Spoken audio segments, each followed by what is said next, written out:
supporting you in your dog parenting journey. The Dynamic Dog Owner with Debbie Potter.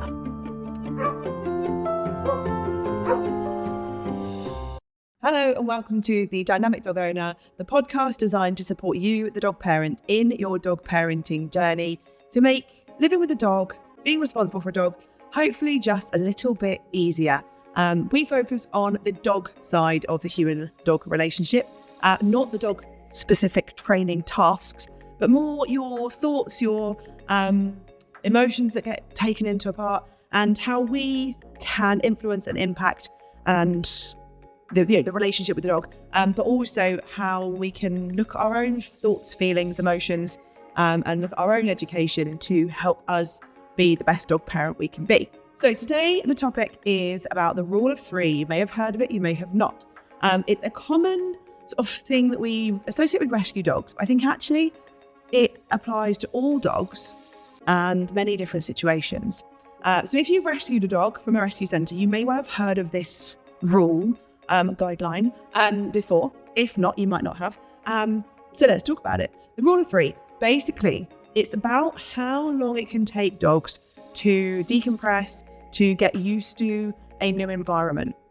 Because sometimes when you first rescue a dog, you see behaviours that you either really, really like and they change, or that you don't like and you hope improve. And we don't take into account that obviously we know, we're humans, we know we've gone to a rescue centre, we've gone to a breeder, we've got a new dog, and we'll bring them home, and we know that this is their home, that they're safe, that we plan to keep them forever, and this is their home now.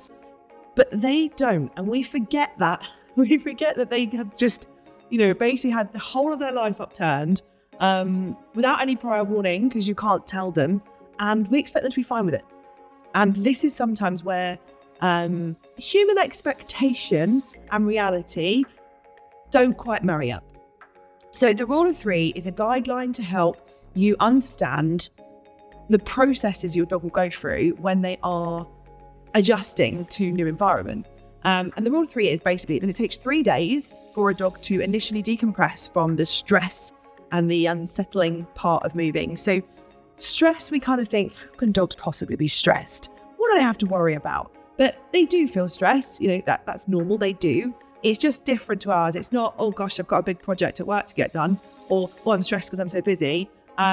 It's stress in terms of uncertainties, arousals, excitement. We forget that there is happy stress as well as sad stress and distressed. So there's lots of different stress involved, and it can be triggered by little things like environment changes, movements, rain-changing houses, sounds, changes in routines. All of those things can trigger stress. If dogs are excitable and playing with other dogs, it increases happy stress. So stress can come apart from every single encounter your dog has, and it's very individual to the dog. So it's hard to say what is stressful for each dog, and the amount of stress that it can add to their lives. Same as people. What I find stressful, somebody else might not find stressful. So stress in dogs is a little bit different. It stays in the body for a few days.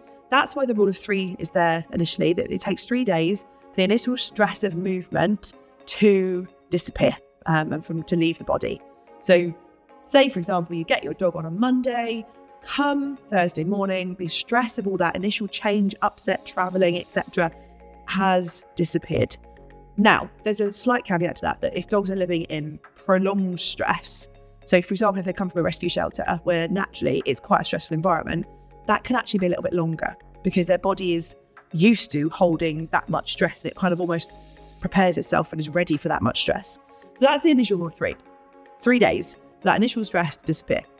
You've then got 3 weeks, and 3 weeks is how long it can take dogs to get used to the new routines of their household, the new patterns. So, getting used to that, people go on to work, they come in and out, they have meals at this time, I'm supposed to do this, and get used to the routine, the environment, getting used to those everyday things, because it can take a little bit of a while for them to adjust to that. So that's 3 weeks. Then it can take 3 months for a dog to feel completely settled in their new home and almost feel that, okay, I think I'm here to stay. And At that point is when they start getting comfortable and can relax and go, oh, okay, now I feel happy and relaxed and content here because I think I'm here to stay.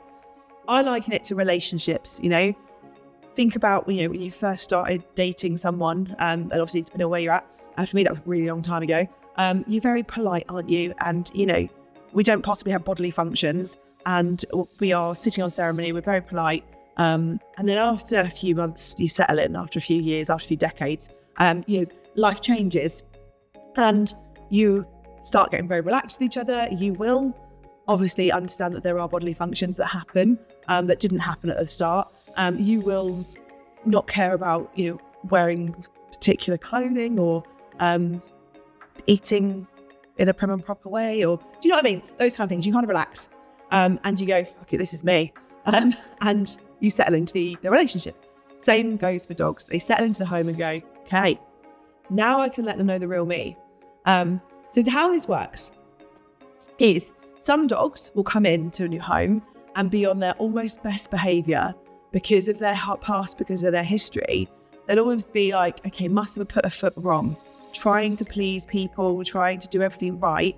And then after that 3 months, they go, okay, now I'm here. I can let my guard down and I can start showing them the real me. And that's where sometimes you see dogs who come into the house, rescue, perfect. And after 3 months, they start showing these little behaviours because they basically have learned they can trust you and they can show you how they're feeling and they feel able to express themselves, which is lovely. Obviously, it's where a lot of people will ring up someone like us and say, my dog was perfect. What happened? And obviously we can explain this to them. But you've also got the opposite, where dogs can come in and be an absolute nightmare for the first few months and then go, okay, now I'm settled, I can relax into my environment. So it kind of works both ways. And generally it is associated with rescue dogs because normally rescue dogs have just got a little bit more history, depending on where they've been rescued from. They've been from, a home into a rescue centre. They've lived in a rescue centre. They've come from other countries. Often they just have that higher level of stress. I think also what we need to remember is this also applies to puppies in a different way, but puppies grow up in their home, obviously, they're there for 2 months, and then they are ripped from their mother, hopefully, and their siblings, taken away with no notice. They don't understand, they're just taken away. And you've also got the people, the household, the environment, all suddenly changes. So they've still got to do exactly the same things. Yes, they probably have had a less stress input if they've come from a good breeder, good place. But they still have to have those changes. They still have the stressful initial journey. They still have the time to get used to the environment and the routines. And obviously all the time that they get used to stuff, they then grow. So they get used to knowing what to do and then they start developing and changing. And again, it can still take a few months to settle in. But the problem comes is that us people, we don't know this unless you've been told it before by somebody. You don't know about it. And you then say, well, I've had my rescue dog for a week. Why aren't they happy? Why are they being left on their own? I had my puppy 3 days. I know he's here to stay and he's happy. Why is he not happy when staying downstairs alone all night? Why is he not happy when I go out to work? Because they still have to go through this same rule of 3 as everybody else.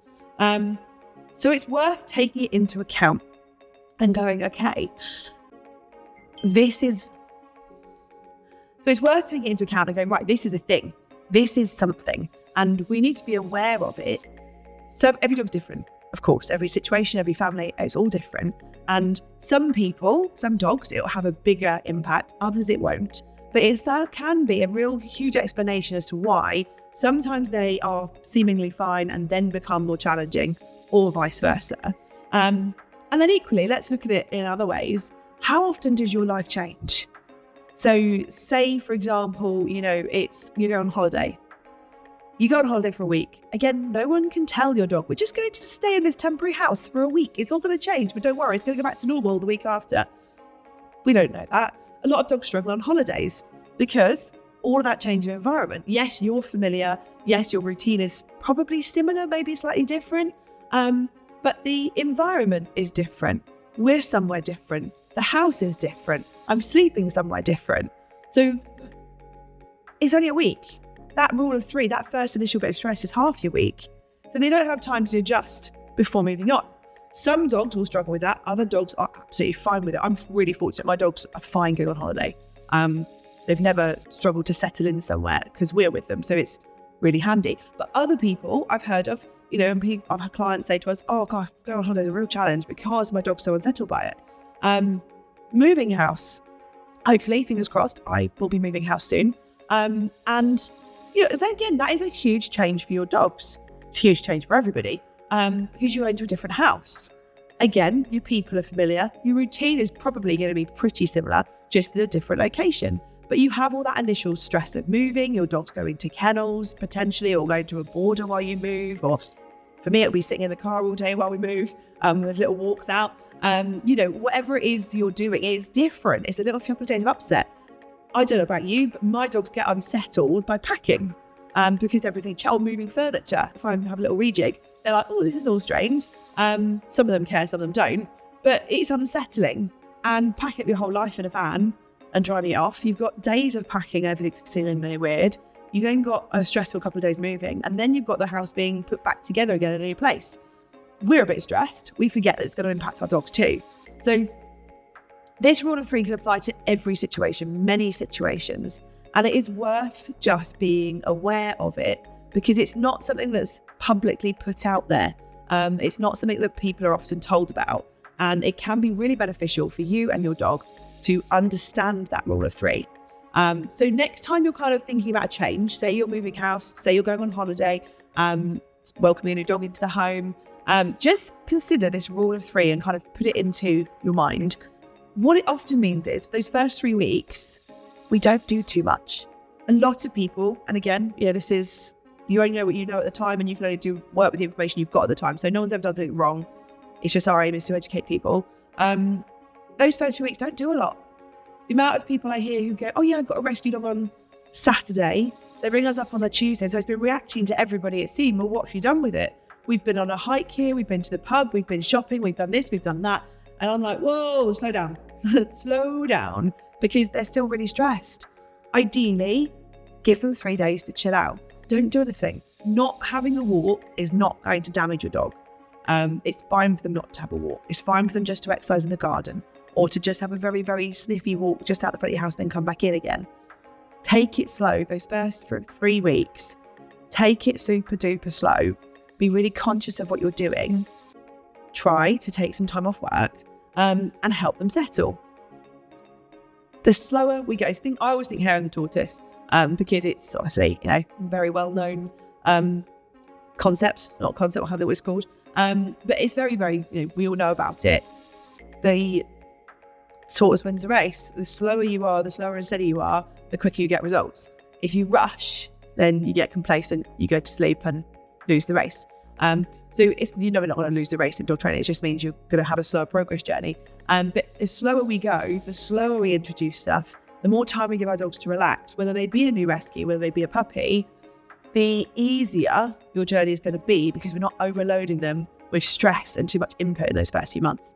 If you know of anyone who is about to get a puppy, or who is about to move house, about to get a new rescue dog, or considering it, share this episode with them, because it's not something that everyone mentions and tells people about, depending on where they're getting their dog from. So hopefully this will become useful for them. And obviously if you're going to change anything in your life or get a new dog, hopefully this is helpful. As always, if you've got any comments, thoughts, suggestions on the podcast, drop us a message on social media at Potterpaws. Tell us what you like about the podcast, what you want to hear more of. If there's episodes you think, that was rubbish, I won't do them again, and I'll change up. But I'd love your feedback. So do feel free to comment, like, share, and I will catch up with you guys next week. If you love listening to the podcast, why not check out the Potterpaw Academy for practical dog training advice and how-to videos. The hub is broken down into sections, and hundreds of pre-recorded videos are there for you to start watching whenever you choose. You can watch them back as many times as you like. You also get to talk to other community members and discuss your training, and benefit from live Q&As with myself where you can get your questions answered. Why not make use of our 3-day free trial where you can access all of the content on the hub absolutely free for 3 days. The link is in the description below, so do check that out, and I can't wait to see you in the hub. Thank you for listening to The Dynamic Dog Owner with me, Debbie Potter. See you next time.